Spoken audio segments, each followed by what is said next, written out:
Olá! Hoje a aula vai ser sobre palavras que enriquecem uma redação. Então vamos lá. Usar palavras bonitas, mas soltas, sem nenhuma conexão, nenhuma ligação, é pecar na construção e desenvolvimento da história, é algo muito comum, né? A pessoa vai lá, escreve um texto comumzinho e vem de repente e solta uma palavra sofisticada demais, uma palavra, né? Aí não combina. Então, primeiro é indicado que você aprenda a escrever o básico, o comum, fazer bem feito esse básico. Depois, aprimorar com palavras mais sofisticadas, mais variadas, né? Tornando o texto de fácil compreensão. Isso, a pessoa que vai fazer essa correção, ela tem que entender, né? Ela entenda que tem a coerência, né? E explorar bem a variedade do nosso idioma, né? A gente tem que ir melhorando a nossa escrita.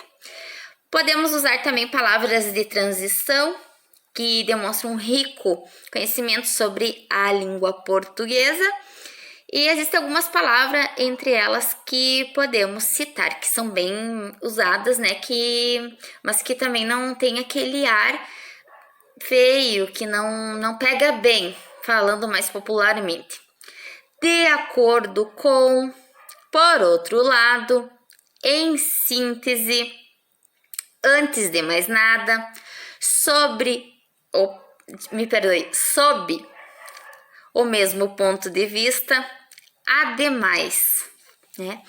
A gente não pode usar palavras clichês, aquelas palavras assim que já são maçantes, que são assim usadas demais, né? Hoje em dia, atualmente, no passado. Então a gente devemos evitar esses tipos de palavras clichês. Bom, você vai me perguntar assim, professora Sabrina, é bom usar palavras cultas na redação? Bom, eu vou te dizer sim e não. Por quê? Você tem que tomar muito cuidado, pois as palavras cultas não podem ficar fora do contexto na redação. Mas imagine só, como eu disse anteriormente, um texto bem simples, né? Correto, com padrão normal. Aí vem uma palavra culta extravagante, jogada assim, lançada no teu texto simples, né? Aparece uma quebra de unidade da frase ou do contexto. Então fica muito estranho. Então por isso que é sim e não. Bom, vamos falar sobre palavras e expressões imparciais para se usar na redação, né? Então eu preparei algumas frases aqui para dar de dica. Observa-se que tal cenário é benéfico, maléfico. Seguinte, observando um passado próximo, nota-se, né? Aí você dá continuidade à sua frase. Com frequência, comenta-se que você segue, né? A frase. Ao se averiguar, depreende-se que, por exemplo, né? É conveniente recordar-se de que é de suma, fundamental ou crucial importância. Você pode utilizar qualquer uma dessas três palavras, que vai ficar muito bem empregada. Debate-se muito corretamente que, né? Segundo a historiografia, nota-se que ao contrário do que se pensa, pontinhos, pontinhos, você segue.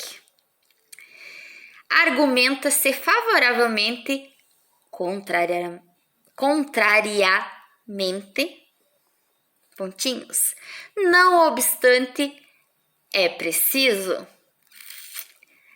dentre inúmeras razões, enumera-se que Bom, agora a gente pode falar sobre a aplicação de palavras sofisticadas em frases. São as palavras sinônimas, né? Que a gente pode trocar para não ficar repetindo, até mesmo para dar um ar mais legal na sua redação. Em vez de dizer ele tem uma atitude infantil, você pode dizer ele tem uma atitude pueril, que quer dizer a mesma coisa. Em vez de você dizer a noite está quente, tente dizer a noite está tórrida. Em vez de dizer ele me olhou torto, tente dizer ele me olhou soslaio. Olha que palavra diferente, né? Soslaio. Em vez de dizer ele foi cara de pau, tente dizer ele foi furtivo. Em vez de dizer ele perdeu a esperança, tente dizer ele ficou resignado. Já dá um outro ar, né? Vamos falar também sobre palavras sinônimas que melhoram o seu texto, né? Em vez de você falar, por exemplo, se você precisar utilizar a palavra velho, né? Você encaixa a palavra antigo, né? Já melhora bastante. Em vez de você falar estranho, você fala bizarro. Ao invés de dizer que a pessoa está preocupada ou que a situação, né, de uma pessoa está preocupante, está apoquentado, né?